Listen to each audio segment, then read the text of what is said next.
चलिए आज चर्चा करेंगे समाकलन के एक्सरसाइज 7C पर। एक्सरसाइज 7C में आपका क्या है, प्रतिस्थापन। प्रतिस्थापन का मतलब है यहाँ पर आपको डायरेक्ट कोई सूत्र नहीं दिखेगा, डायरेक्ट कोई आपका सवाल नहीं लगने वाला है। यहाँ हम किसी भी दिए गए फलन में कुछ ऐसा ढूंढेंगे जिसको अगर टी मान लिया जाए, एक नया फंक्शन मान लिया जाए, तो आसानी से कोई सूत्र दिखने लगे, उसका आसानी से हम समाकलन कर सकें। जैसे लिखा हो integration D x plus 3 dx। अब ध्यान दीजिए यहाँ x प्लस 3 का होल क्यूब x की पावर n का फॉर्मूला हम नहीं लगा सकते, तो अब x की पावर n की तरह बनाने के लिए हमको क्या दिख रहा है कि x प्लस 3 एक्स्ट्रा है। जितना भी आपको अतिरिक्त दिखे उसी को आप क्या मान लेंगे, t मान लेंगे। तो मानेंगे कि x प्लस 3 बराबर t। जिस फलन को मानेंगे t उसको हम क्या करेंगे, अवकलन करेंगे। यहाँ इस ध्यान देने वाली बात है, समाकलन में भी जिस फलन को आप t मानेंगे उसका पुनः क्या करेंगे, अवकलन करेंगे। तो x के सापेक्ष इसका अवकलन करेंगे तो कितना हो जाएगा, 1 प्लस 3 का हो जाएगा 0 बराबर t का हो जाएगा dt अपान dx। अब ध्यान दीजिए, अगर हम यहाँ इसको ये अवकलन क्यों करते हैं, होता क्या है, अगर इसको हम t मान रहे हैं तो इंटीग्रेशन t और ये बन गया t क्यूब, लेकिन यहाँ क्या है dx। अब फलन हमारा t के रूप में बन गया और समाकलन x के सापेक्ष पॉसिबल नहीं है, यानी किसी तरीके से इस dx को हटाया जाए। तो इस dx को हटाने के लिए हम क्या करते हैं, इसका अवकलन करते हैं। इसका अवकलन अगर कर लिया जाए तो यह क्या बना है, dx अपान dt अपान dx बराबर 1, यानी dt बराबर dx। यहां से हमें मान मिल गया किसका, dx का। तो dx को हटाकर हम क्या लिख सकते हैं, dt लिख सकते हैं, और x प्लस 3 की जगह पे क्या मान लिया, t मान लिया। तो dx का मान मिल गया यहाँ से dt, तो बन गया नया सवाल बन गया t क्यूब, और dx की जगह पे लिख दिया dt। अब इसका आसानी से समाकलन कर लेंगे x की पावर n से, तो हो जाएगा t की पावर 4 अपान 4 प्लस c। अब t का मान वही उठाकर रख देंगे, क्या माने थे, तो हो जाएगा x प्लस 3 की पावर 4/4। यही हो जाएगा आपका समाकलन। समझ में आया। चलिए एक सवाल हम और देख लेते हैं, आपको भी समझ में आ जाएगा। पहला सवाल था, अगला देखें।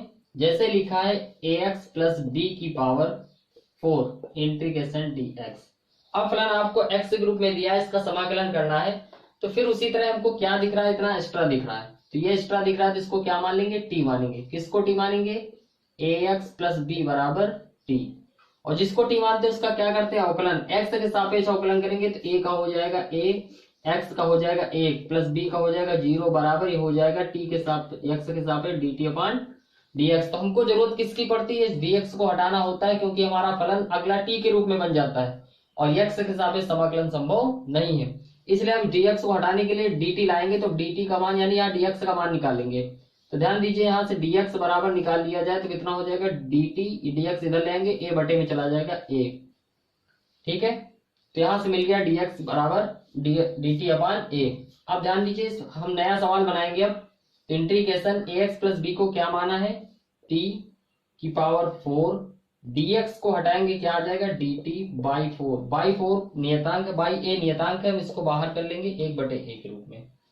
अब ये आसानी से हमारा समाकलन बन गया। t की पावर 4 x की पावर n का सूत्र लगा देंगे, t की पावर n प्लस 1 यानी t की पावर 5/5, और 1/a पहले से चल रहा है प्लस c। मान रख देंगे इसका 1/a, t कितने को माना गया है, ax प्लस b की पावर 5/5 प्लस c। यही आपका हो जाएगा आंसर। यहां से एक ध्यान देने वाली बात और है, समझ लीजिए कि जितने भी पद को हम t मानते हैं उसका अवकलन करते हैं। अवकलन करने के बाद dx का जितना गुणांक बचता है, यानी जितना भी शेष यहाँ बचता है, वो मान हमेशा कहाँ आ जाता है, बटे में आ जाता है। फिर से ध्यान दीजिए, जितने को हम t मानते हैं उसका अवकल गुणांक जितना बचता है, जैसे यहाँ ax प्लस b का अवकलन किया गया तो मिला a, तो a जितना बचता है वो कहाँ जाता है, बटे में आ जाता है। यह ध्यान देना, इससे शॉर्टकट कैलकुलेशन हो जाएगा, आपका समय बचेगा। टाइप देख लेते हैं। जैसे लिखा हुआ sin 3x integration sin 3x dx। तो इस तरह का है, तो बताया गया कि sin x का तो समाकलन पढ़ रखा है, लेकिन sin 3x का नहीं है, तो कितना एक्स्ट्रा दिख रहा है, 3x। तो जितना भी एक्स्ट्रा दिखे उसको आप क्या मान लेंगे, t मान लेंगे। इसका अवकलन कर लेंगे, 3x का हो जाएगा 1 dt अपान dx। यहाँ से हम dx की वैल्यू निकालेंगे, dx की जरूरत पड़ती है, तो dt अपान 3 रख दिया जाए। इंटीग्रेशन sin 3x को मान लिया गया है t इंटू dx की जगह पे आ गया dt/3। तो बाई 3 को हम बाहर निकाल लेते हैं। ये sin t dt का समाकलन जानते हैं, माइनस का cos t plus c, value रख दी जाए माइनस का 1/3 cos 3x प्लस का सी, यही आपका हो जाएगा समाकलन। x हमने बताया कि x की घात अगर एक से अधिक, मतलब साइन फंक्शन कॉस फंक्शन की घात एक से अधिक है तो उसको हम ट्रिग्नोमेट्री से किसी तरीके से चेंज कर लेंगे इस फंक्शन में, जिससे हमारा आसानी समाकलन हो जाए। तो इसको हम तोड़ देंगे, integration cos x into cos square x dx. Cos square x को तोड़ दिया जाए 1 minus sine square x dx. अब ध्यान दीजिए, अगर 1 माइनस साइन स्क्वायर एक्स यहां जो लिखा हुआ है,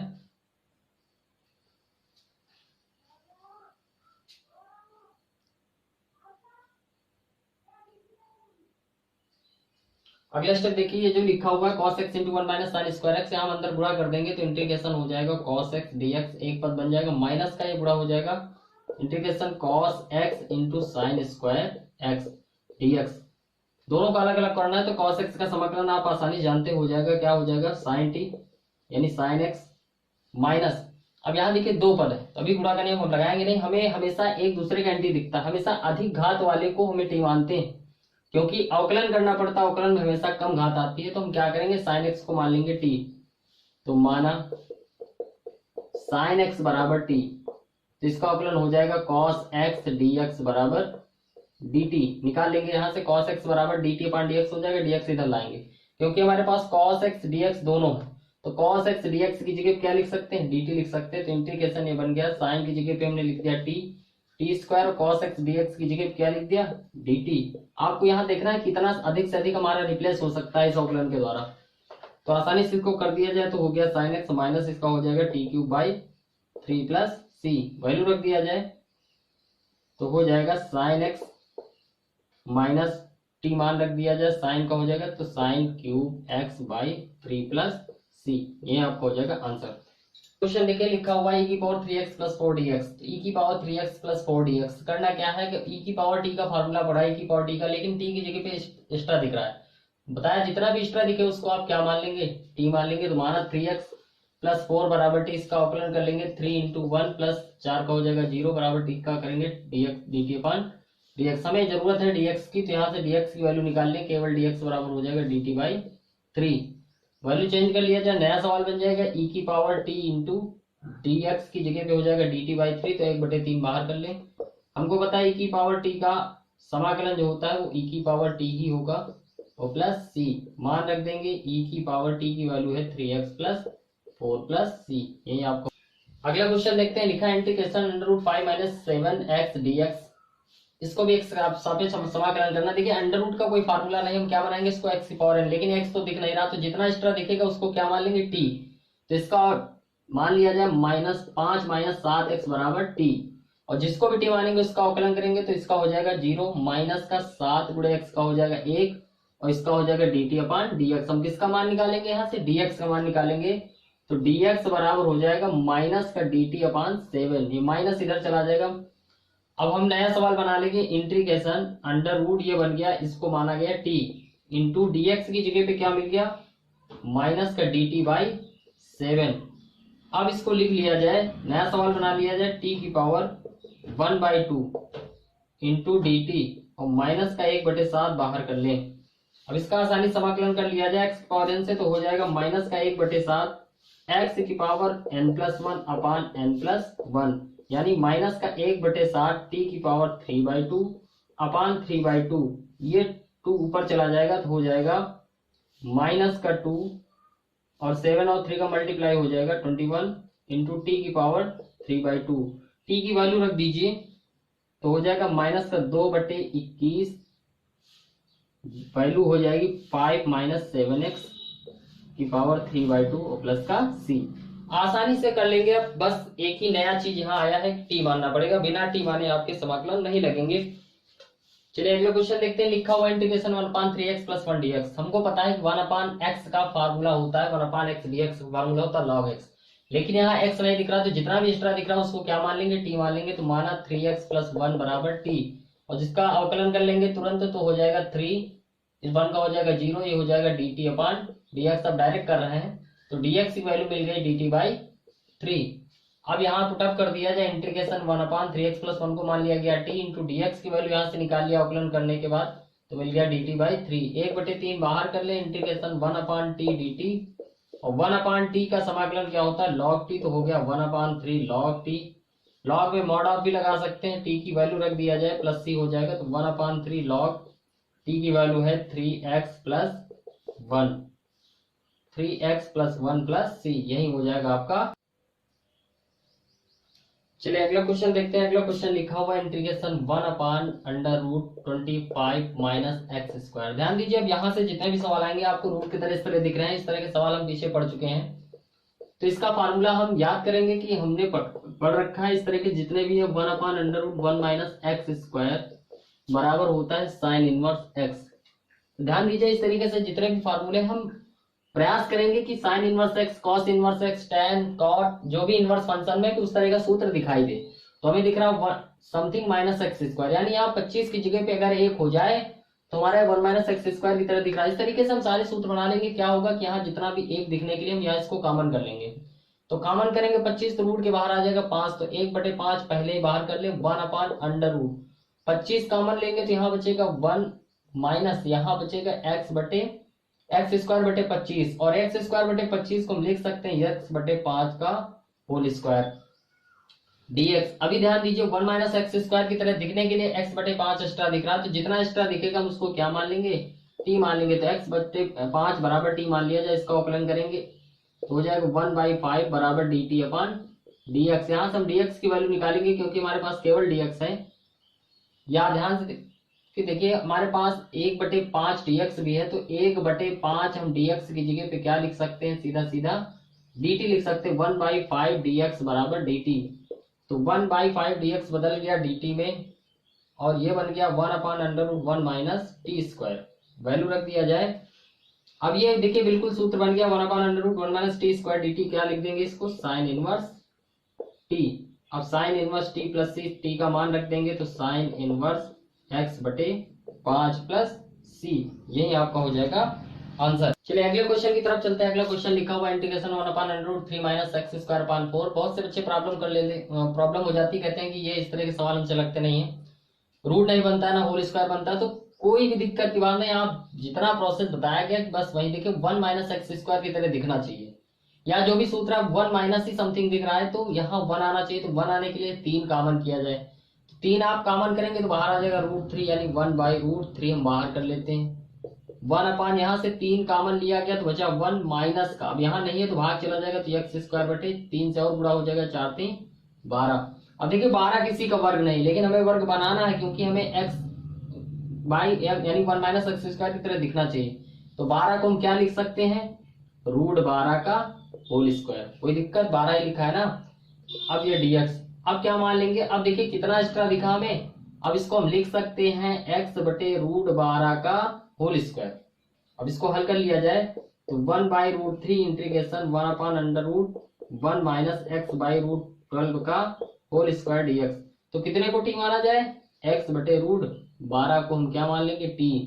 तो ये क्या हो जाएगा, dx का हो जाएगा 1/√12 बराबर इसका हो जाएगा dt/dx। तो यहाँ से हम डायरेक्ट वैल्यू निकाल लिया, dx बराबर हो जाएगा √12 dt। अब इसको अलग कर लिया जाए तो वैल्यू रख दिया जाए, नया सवाल बनेगा 1/√3 इंटीग्रेशन 1/√1 - t² इंटू dx की जगह क्या लिख देंगे, √12 dt। अब 1/1 - t² बराबर हो जाएगा 1/√3, और ये √12 बाहर कर लें, और ये बन जाएगा साइन इनवर्स t का सूत्र बन जाएगा साइन इनवर्स t + c। तो हो जाएगा, इसको हम एक साथ लिख दे, √12/3 गुणे साइन इनवर्स t का मान रख दे कितना, x/√12 + c। इसको और भी हल कर ले तो ये 3 × 4 = 12 कट जाएगा, तो पूरा फाइनली आंसर मिल जाएगा √4 साइन इनवर्स x/√12 +। अगला स्टेप ध्यान दीजिए, इसमें 4 का वर्गमूल आ जाएगा, 2 हो जाएगा साइन इनवर्स, और √12 को भी हम 4 से 12 लिख सकते हैं, तो बाहर वर्गमूल आ जाएगा 2√3 + c, ये आपका हो जाएगा। चलिए अगला क्वेश्चन देखते हैं। यहाँ कुछ प्रॉब्लम से लिखी हुई, इनको फिर से कवर करेंगे। तो लिखा हुआ 2x, पहला क्वेश्चन ले रहा है 2x/1 + x² dx। तो क्या करेंगे, यहाँ 1 + x² dx, अधिक घात वाले को हमेशा t मानना है क्योंकि अवकलन में घात घट जाती है। 1 + x² x dx, अगर मान ले इसको t मान ले तो इसका अवकलन हो जाएगा 2x dx बराबर dt। देखिए हमारे पास 2x dx पूरा रिप्लेस हो रहा है, इसकी जगह क्या लिख सकते हैं, dt। तो हमने लिख दिया इसकी जगह dt upon 1 plus x square को मान लिया t, और 1 अपॉन टी dt का समाकलन होता है log t प्लस सी। अब मान रख देंगे log t का मान हो जाएगा 1 plus x square plus c, ये आपका हो जाएगा आंसर। अगला क्वेश्चन ध्यान से देखते हैं, लिखा हुआ है, अगला क्वेश्चन है log x का whole square upon x integration dx। तो देखिए हमें यहाँ किसी तरीके से 1 अपॉन x हटाना है, तो हम जानते हैं कि log x का अवकलन 1 अपॉन x होता है, यानी log x को अगर हम मान ले t तो इसका अवकलन हो जाएगा 1 अपॉन x dx बराबर dt। ध्यान दीजिए 1 अपॉन x dx पूरा हट जाएगा, इसकी जगह dt लिख देंगे, इंटीग्रेशन ये हो जाएगा, इसको माना गया है t, तो t स्क्वायर इंटू ये बन गया पूरा dt, नया सवाल बन गया, तो हो जाएगा t की पावर 3/3 प्लस c। मान रख देंगे t का मान कितना मानना है log x, तो log x का whole cube by 3 plus c answer हो जाएगा। अगला क्वेश्चन कवर कर लेते हैं, लिखा हुआ है, जो आपके क्वेश्चन प्रॉब्लम कर सकते हैं वही हमने एक साथ लिए हैं, लिखा हुआ x under root x plus 2, क्या करेंगे यहाँ पर x के साथ 2 जोड़ देंगे, 2 घटा देंगे, और अंडर रूट एक्स प्लस 2 लिखा हुआ है इंटीग्रेशन dx। ये थोड़ा सा ट्रिकी क्वेश्चन है, एनसीईआरटी का है। अब ध्यान दीजिए इसको एक पद मान लेंगे, इसको एक पद मान लेंगे, तो इस रूट का अंदर गुणा कर देंगे, तो x plus 2 root x plus 2 minus इसके साथ करेंगे गुणा कर दिया जाए 2 रूट एक्स प्लस 2 dx। 2 पद बन गए हमारे dx के साथ, अलग अलग कर लेंगे। देखिए ये पूरा वही लिखा है, घात 1/2 जुड़ जाएंगे, x प्लस 2 की घात 3/2 माइनस 2 बाहर कर लेंगे, x प्लस 2 की घात 1/2, अलग अलग यहाँ से समाकलन कर लेंगे, आसानी समाकलन हो जाएगा। अब ध्यान दीजिए x को अगर हम मानेंगे भी t तो कोई फायदा नहीं, क्योंकि x प्लस 2 को अगर t मान लेंगे तो यहाँ जब एक घात हो x की केवल और उसके साथ कोई गुणांक भी ना हो तो t माने का कोई फायदा नहीं, क्योंकि इसका dx बराबर dt ही आना है, कोई फायदा नहीं। तो सीधा हो जाएगा x प्लस 3 x की पावर n से x की पावर 3/2 प्लस 1 यानी जुड़ जाएगा 5/2 और बटे 5/2। इसी तरह माइनस 2 ये हो जाएगा x प्लस 2 की घात 3/2 बटे 3/2, 2 ऊपर चला जाएगा, हल कर लिया जाए 2/5 x प्लस 3 की घात 5/2 माइनस ये हो जाएगा 4/3 x प्लस 2 की घात 3/।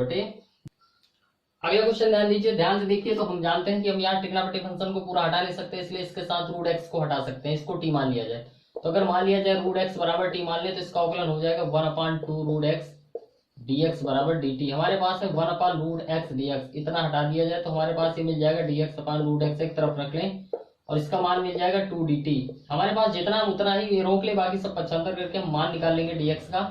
तो नया सवाल बन गया cos रूट एक्स को मान लिया गया है t और dx अपॉन रूट एक्स की जगह पे लिख दिया गया 2 dt। तो 2 को बाहर कर लें तो इंटीग्रेशन cos t dt बन गया, और cos t का समाकलन होता है sin t, t का मान रख दिया जाए रूट एक्स, 2 बाहर से प्लस c हो जाएगा, ये आपका आंसर।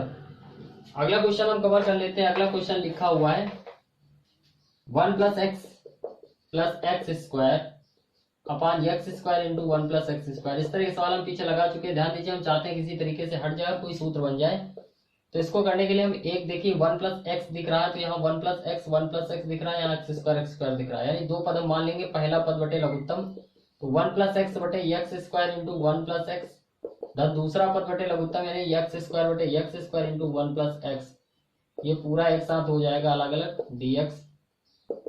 यहाँ से 1 प्लस एक्स कट गया, एक्स स्क्वायर कट गया, तो इंटीग्रेशन 1 अपॉन एक्स स्क्वायर और plus integration 1 upon 1 plus x dx। आसानी से हो जाएगा, एक्स स्क्वायर dx ऊपर लेके जाए तो एक्स घात -2 बन जाएगा, एक्स घात -2 प्लस 1 बटे एक्स घात -2 प्लस 1, और ये 1 अपॉन एक्स का समाकलन हो जाएगा log x, यानी log of mod of 1 plus x plus c। इसी को हल कर लेंगे तो माइनस हो जाएगा, यहाँ माइनस एक्स घात -3 को आप चाहे 1/x³ भी लिख सकते हैं, और plus log 1 plus x plus c, यही आपका हो जाएगा आंसर। अगला वीडियो देखते हैं। अगला लिखा हुआ क्वेश्चन, तो अगला क्वेश्चन लिखा हुआ है integration 1 upon x plus x log x. अब ध्यान दीजिए यहाँ से हमारा कुछ फंक्शन नहीं बन पा रहा, तो इसके लिए हम क्या करेंगे, यहाँ से x कॉमन कर लेंगे। तो इंटीग्रेशन हम जानते हैं कि log x अगर कहीं अवकलन हो जाएगा तो इसका 1 अपॉन एक्स आना है, तो 1 अपॉन एक्स बना लिया जाए, तो नीचे x कॉमन ले लिया जाए तो 1 प्लस log x बचेगा dx। अब 1 प्लस log x को मान लिया जाए t, 1 प्लस log x बराबर t मान लिया जाए, तो इसका अवकलन हो जाएगा 0, log x का 1 अपॉन एक्स और dt का dt अपॉन dx, तो dx इधर ले आएंगे बराबर हो जाएगा dt। मान निकाल लिया जाए तो 1/x dx, तो 1/x dx की जगह क्या लिख देंगे, dt अपान 1 प्लस लॉग x की जगह पे हो गया t, समाकलन हो जाएगा 1/t का log t, तो log t, और मान रख देंगे log ऑफ t की वैल्यू कितनी है 1 plus log x plus c, यही हो जाएगा आपका आंसर। क्वेश्चन लिखा हुआ इंटीग्रेशन dx अपान x square x power 4 plus 1 power 3/4। अब ये कुछ दिख नहीं रहा, हम क्या करेंगे, यहाँ से पहले x की घात 4 कॉमन कर लें। जब x की घात 4 कॉमन कर लेंगे तो 4 घात आएगी, तो यहाँ घात के ऊपर घात लगी, हल करेंगे तो x की घात 4 की घात 3/4, 4 से 4 कट जाएगा तो x क्यूब बाहर निकल के आएगा। तो इंटीग्रेशन dx अपान x स्क्वायर, पहले से x का 4 लेंगे तो बाहर निकल के आएगा x क्यूब, बन जाएगा x की घात 5, ब्रैकेट बनेगा यहाँ 1 प्लस 1 अपान x की पावर 4 की पावर 3/4। अब ध्यान दीजिए, हमेशा हम यहाँ मानते हैं कम घात वाले को लेकिन अधिक घात वाले को, लेकिन यहाँ अगर 1/x की घात 4 आएगा तो अवकलन में घात और घट जाएगी, तो ये 5 अपने आप बन जाएगा। तो मान लेंगे 1 प्लस 1 अपान x की घात 4 बराबर t मान लिया जाए तो 1 का, देखिए अब मान लेंगे 1 प्लस 1 अपान x पावर 4 बराबर अगर t मान ले तो 1 का अवकलन 0 प्लस x की घात, इसको -4 ऊपर ले जाएंगे तो n x की पावर n-1 बराबर इसका करेंगे dt अपान dx हो जाएगा। इसको हल कर लिया जाए तो dx को इधर लाए, देखिए dx -4x की पावर -5 बराबर dt अपान dx, x घात -5 इधर ले आए, dt इधर ले आए, तो ये पूरा हो जाए। अगला स्टेप ध्यान दीजिए, यहाँ पर लिखा है, इसको हम ले आएंगे तो dx बटे x घात -5 को नीचे ले आए, x घात +5, ये -4 इधर बटे में आ जाएगा dt अपान -4। तो यहाँ से देखिए dx अपान x की पावर 5 लिखा है, इसकी जगह पे हो जाएगा -1/4। नया सवाल बन जाएगा -1/4 और इसकी जगह पे हो गया पूरा dt 1 अपान, इसको माना गया पूरा t की पावर 3/4। अब इसका समाकलन कर लेंगे -1/4, ये t की घात ऊपर चला जाएगा तो t की घात -3/4 प्लस 1 बटे -3/4 प्लस 1। x की पावर n का फार्मूला बनाएंगे, x की घात -3/4 तो x पावर n प्लस 1 बटे n प्लस 1 प्लस c, यही हो जाएगा आंसर। इसको हल कर ले थोड़ा सा, तो माइनस का 1/4 और t की घात यहाँ हल कर लेंगे तो 4 में 3 घट गया, 1/4 बटे नीचे भी 1/4। अब ये 4 चला जाएगा ऊपर, 4 से 4 कैंसिल हो जाएगा पूरा, तो ये बचा गया माइनस का t की पावर 1/4 प्लस c, यानी इसको हल कर लें तो माइनस का t की पावर, t का मान रख दिया जाए कितना था 1 प्लस 1 अपान x की पावर 4 पूरे की पावर हो जाएगा आपका 1/4 प्लस c, यही